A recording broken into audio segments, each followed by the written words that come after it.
Today on The G.L.O Show, I'm really excited about our guest. Joe Lawrence is going to share his techniques for building long-term wealth through a buy and hold strategy. Let's get to it on The G.L.O Show.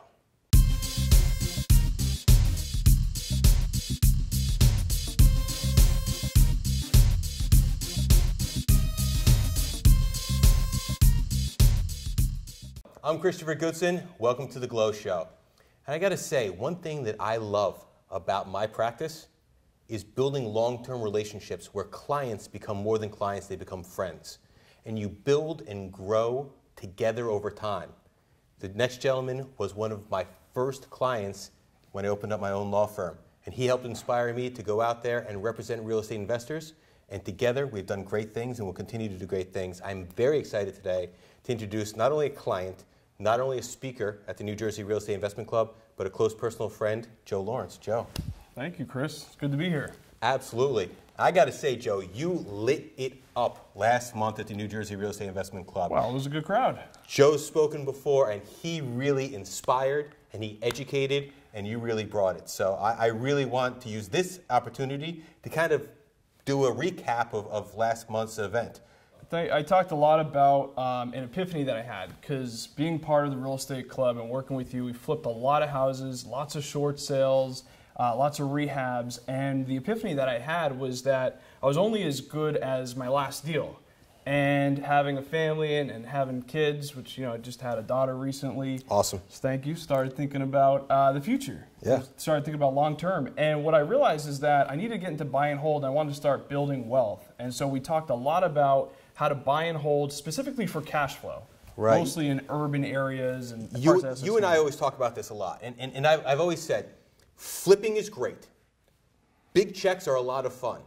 But long-term wealth, the kind of wealth that you can pass on from generations to generations, is always been and always will be on a buy and hold strategy. And I think it's a tool that every investor needs to have, particularly in this market as we are stabilizing and beginning to grow. Would you agree? Yeah, absolutely. I mean, it's a very unique opportunity. I think in this time frame, if you study the cycle of the market and where we are now, if you don't start buying and holding and building your portfolio, in about 5-10 years, when the market turns around again, you're going to regret it. Because some of the houses that I'm buying in Essex County, at one point, about 7-8 years ago, were selling for over $300,000. Yep. I'm closing on them with our team, and with a good legal team, of course, absolutely, at $82,000, for example, was one of the recent deals. So you want to definitely don't let this cycle pass you by, because you might be waiting 10 to 15 years for another opportunity to buy everything at a discount. I'm going to be having Billy Halleck from the Celtics Group at an upcoming episode. And one thing I talked to him about is that the guidelines are beginning to expand. Now, tell me if you agree. It's my personal belief that the buy and hold strategy now isn't on the 8s and 12s, like I started with, but are on the 3s and 4s. As the guidelines open, it's going to be those 3 and 4 family properties that are going to be the starter homes that they're going to be able to get into. So what I'm saying is there's a lot of real estate potential owners out there who currently don't qualify. Right. The guidelines are currently too tight. And when those guidelines begin to expand, they're going to be buying those 2 and 3 families. Now, you and I, we buy for cash flow, right? Right. Cash on cash return, ROI. But the people that we're going to be selling to 5-10 years from now, they're not going to be thinking about ROIs. They're going to be thinking about raising their families in a nice little 2 or 3 family home, and they're going to be thinking, wow, that extra rental is really great, right? Exactly. You're hitting right on my exit strategy, which is when you're buying 2s, 3s, and 4s, your end user, when you go to sell and you go to cash out, is going to be a retail end buyer. And retail end buyers can pay a lot more than what you and I are going to pay. And you're just not going to hit that market if you're buying 5, 10, 15, 20 units. It's a whole other ball game. So totally agree. Most of what we're buying is 2s, 3s, and 4s with a preference on 3 families.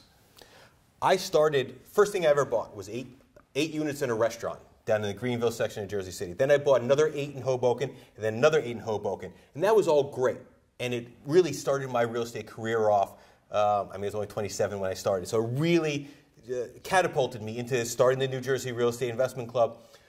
But one of the problems with that doesn't have the advantages is that all I could do is push the rent rolls up and use that as a catalyst to resell at a higher price. Not with these 2s and 3s. Wouldn't you agree? Yeah, and you know, another thing when we're talking about when you started versus when I started is the difference in the market. Sure. You know, nowadays we're buying a lot of rehab properties. And it's funny that you mentioned Greenville section of Jersey City because I actually bought one from you. Oh yeah, one of your properties, and it was the easiest closing we've ever done. And we got a very good deal. You know, we got it for under $100,000, and the property obviously needed a lot of work. And I always try to tell people when you're buying, you want to look for a value adder. And the big value adder here is that you're able to renovate the property, stabilize it, get good tenants in place, and then we do the cash out refi. And what we found, is something I really wanted to share with everyone, is that when you're doing your cash out refi, you want to work with local community banks and local credit unions. Very important. Because they have their own money to lend, they're portfolio lenders, and it just makes the whole process a lot easier when you're cashing out, 6 months after you purchase the property for almost, now you've practically doubled or tripled the value. Oh, absolutely. And like you, I'm buying in Jersey City and I'm buying in Newark. Why don't you go through a typical 3-family deal? How much are you buying for? How much are you renovating? And how much are you cashing out?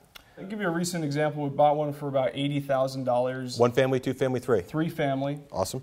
South side of Newark. And what I really do when I focus on areas like urban areas like Newark is we look at the micro community. So it's not necessarily the section that you're in, but more of the immediate vicinity and the surrounding houses and the condition that those I always say Newark is not street by street, it's block by block. It's house by house.